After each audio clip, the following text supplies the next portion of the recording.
What distinguishes a great performance from a good performance, I think, is the interpretive layer that is the artist's own. And interpretation requires thinking about the whole structure down to the tiniest motives that the composer worked with to build a meaningful narrative throughout the course of the work. Today I'm practicing the first movement of Beethoven's Waldstein Sonata, and in this video I'll try to show you the kind of interpretive thinking that I do while I'm practicing. And it's a dynamic process that constantly evolves. So the purpose of this video is not to show you that this is my fixed interpretation of the piece, but rather to show you the kinds of things that you can think about to build a bridge between yourself, your understanding of the piece, and what Beethoven has left for us. I hope this video is helpful for everyone, and let me get to practicing. First, the edition. There are many available editions you can buy today, as well as those available for free on imslp.com. I grew up with the Henley art text, which is the original, and that means it is without added markings of a posthumous editor. The Peters edition is almost identical to the Henley, and this is what I will use for the convenience on this video. By the way, the entire manuscript, that is by Beethoven himself, is available on imslp.com, and I think you should at least look through it if you're a serious piano student. You might be able to see things from a different angle, and just looking through it makes you kind of feel scholarly.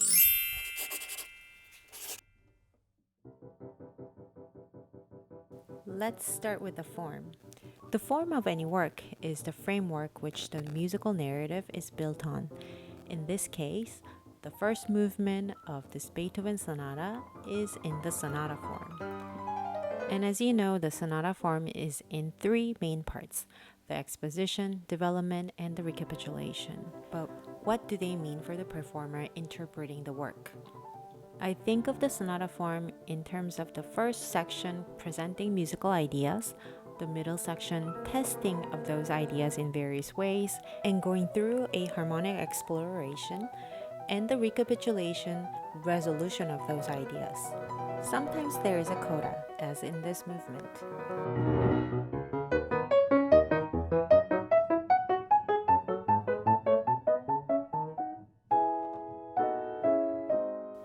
Even more simply put, I think of stability, instability, and back to stability.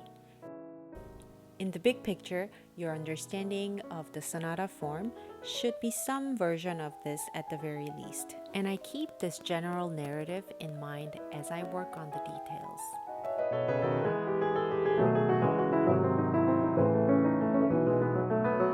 Then the next big overarching interpretive idea is the tempo. This movement is not in Allegro, but in Allegro con brio.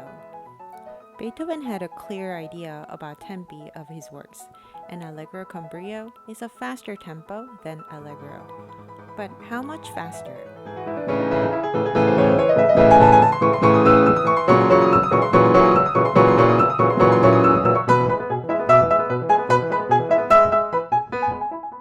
The character of this movement is sprightly and driven in general, so I don't want any tempo that makes me feel laid back in any way, but I also have to make sure that the tempo that I start with makes sense for the whole movement.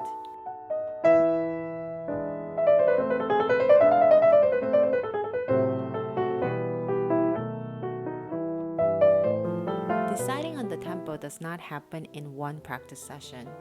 And actually, it may never be decided at a metronome mark. Depending on the size and the resonance of the space you're playing in, you may have to take it a bit slower or faster to let everything speak. Because Beethoven wrote not a single note more than what he absolutely needed.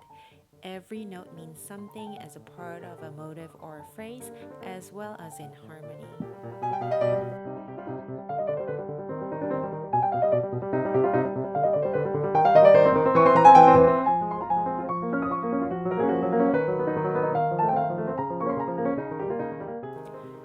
So the addition you choose to work with and the tempo are your choices.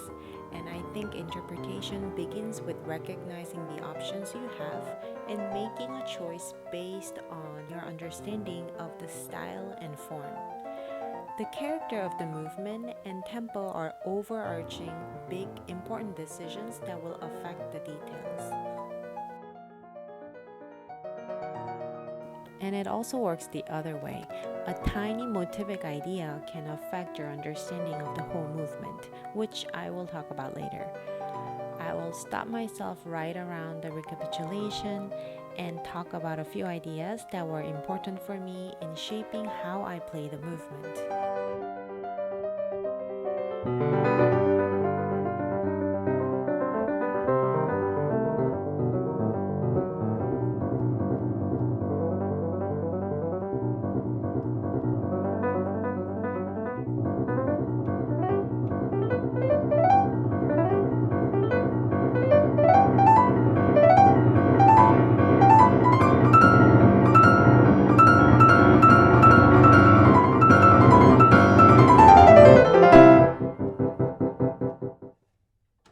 I actually use a metronome to check my tempo.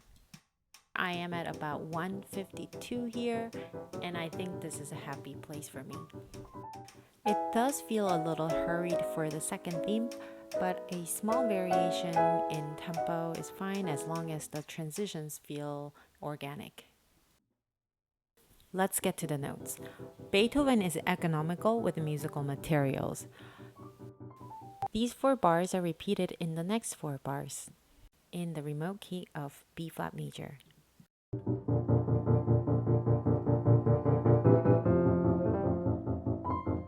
And you'll see that as we go on, the elements that make up those 4 bars, so the repeated chords, the idea of the descending 3-note and 5-note scales, are used like building blocks throughout the piece.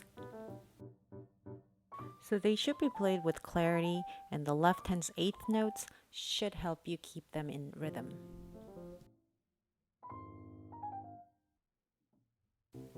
Keep in mind that this kind of sound has never been heard before the sonata.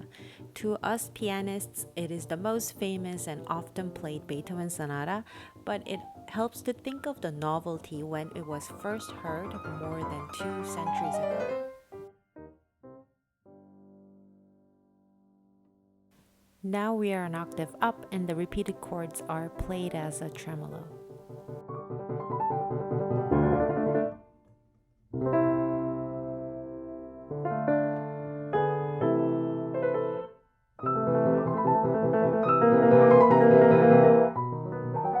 Here there is a strong emphasis on B, and all of these 12 bars are basically preparing our ears for the second main theme in E major.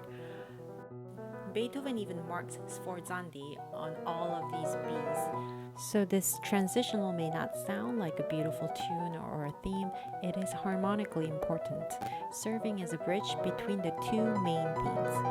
So don't just pass through the 16th notes casually, be committed in driving the narrative forward.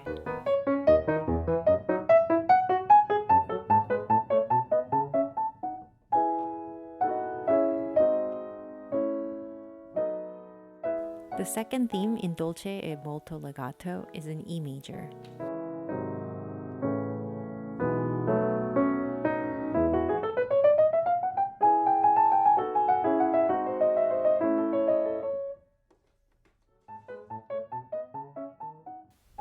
Making chords legato is hard, but also is the voicing. You might automatically think, bring the top note out. But think about the overall sound quality, which will be affected by how much you voice the top and the exact balance of all the other notes in the chords. It's a personal preference of how bright or mellow you want the sound quality to be and a decision to make. First, you need to know that there are options and choices to make, and then experiment with different ways to arrive at a decision.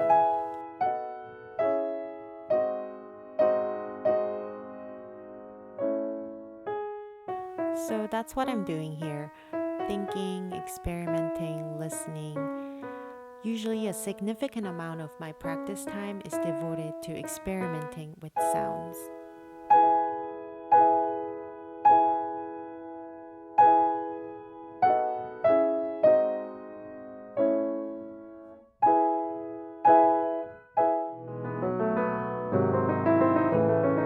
After the sweetness of this E major second theme, Beethoven wants to move it forward, first with triplets and then to 16th notes. With the crescendo, quicker note values, and syncopations, the music is getting more excitable, and you, as the performer, should feel it too.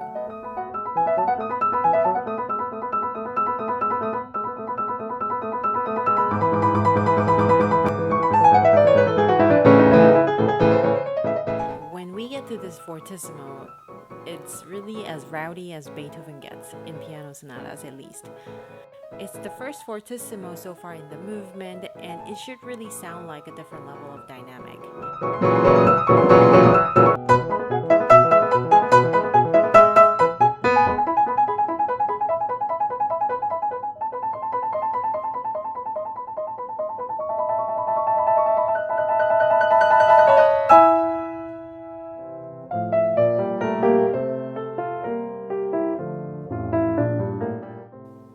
These crescendos are a little bit tricky.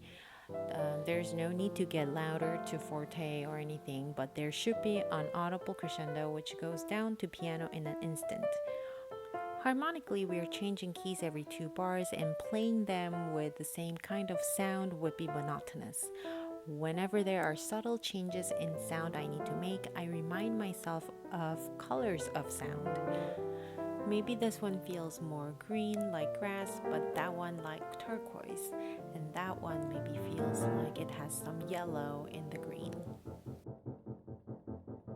The development section begins like the way we started the whole movement, but in F major. And now it is very clear that these descending 3-note and 5-note scales were not just a part of the theme, but motives taking the center stage of this first part of the development. Of course, we have the beating 8th notes in the bass, and above that, Beethoven is putting these 2 motives into a contest. And while the tug of war is going on between the 3-note and 5-note motives, the harmony is trying to find its way back to C major. The shift back and forth between the low and the high register, the drive of the left hand, and the sudden dynamic changes all contribute to making this section very unstable but exciting.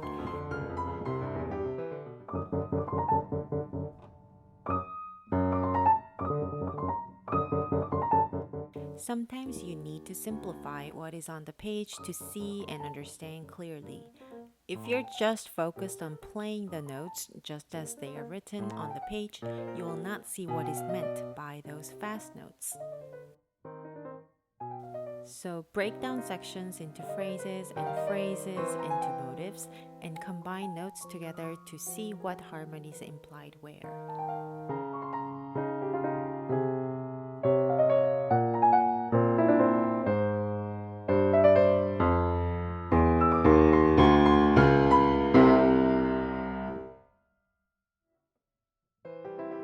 The syncopations and the triplets here are also not new.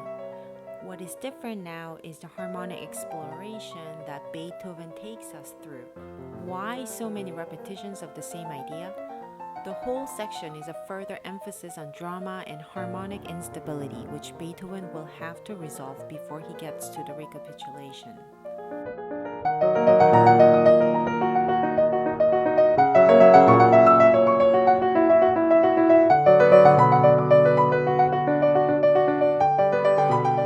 So it's important for me to maintain the tension and in no way play the notes casually, even though it's the same idea repeated over and over again. So how does Beethoven resolve all of this harmonic tension and get us back to the main key of C major? Well, I think this is probably one of the most exciting transitions to the recapitulation in all of Beethoven piano sonatas. At a glance, it may just seem like an ordinary transition on the dominant seventh. If it is understood like that, then it will just sound like that. These are the motives which the entire movement is based on. And with many repetitions of the motive over 14 bars, Beethoven is emphasizing the dominant, with G in the pedal.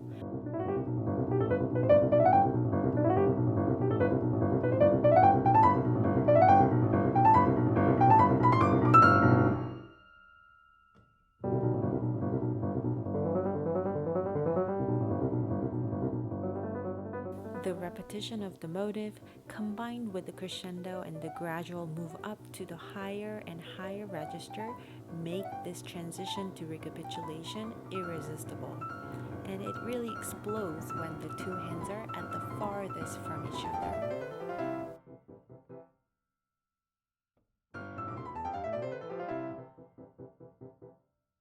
By the way, this is a good place to check the tempo with the metronome since it's an easy place to rush. It is far more exciting when you resist all temptations to play faster and faster and maintain a steady pulse throughout.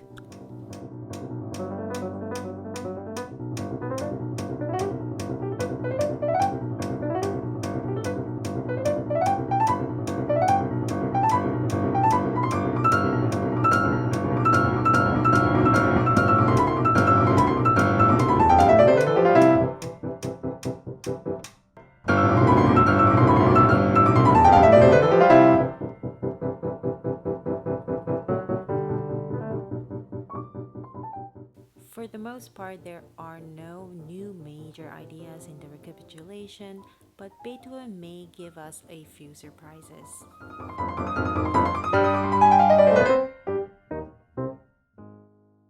It's a surprise because you expect what you heard in the beginning of the movement.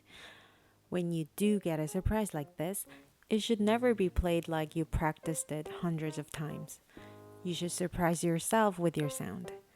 So I am experimenting with placing the A flat ever so slightly out of time and with the sound, and the combination of time and sound.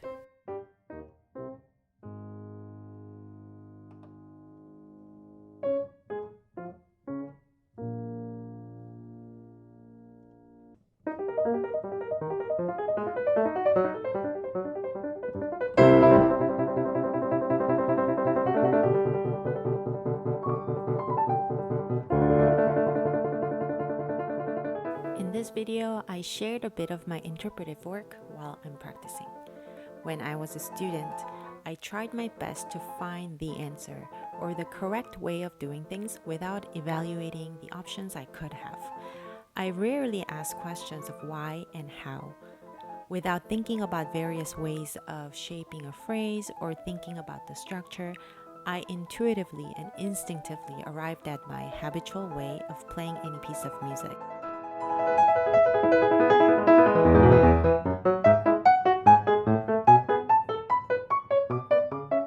Interpretation begins with the recognition that you have a choice in almost all matters of playing a piece of music. It goes beyond just instinctive playing and what feels good, because you're making hundreds and thousands of artistic choices based on your observations. While doing that, digesting the piece bar by bar to make it your own. And your commitment to your own interpretation is what I believe artistry.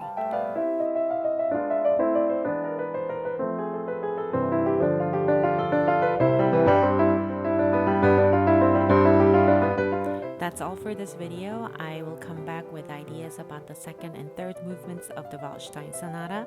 Thank you so much for watching.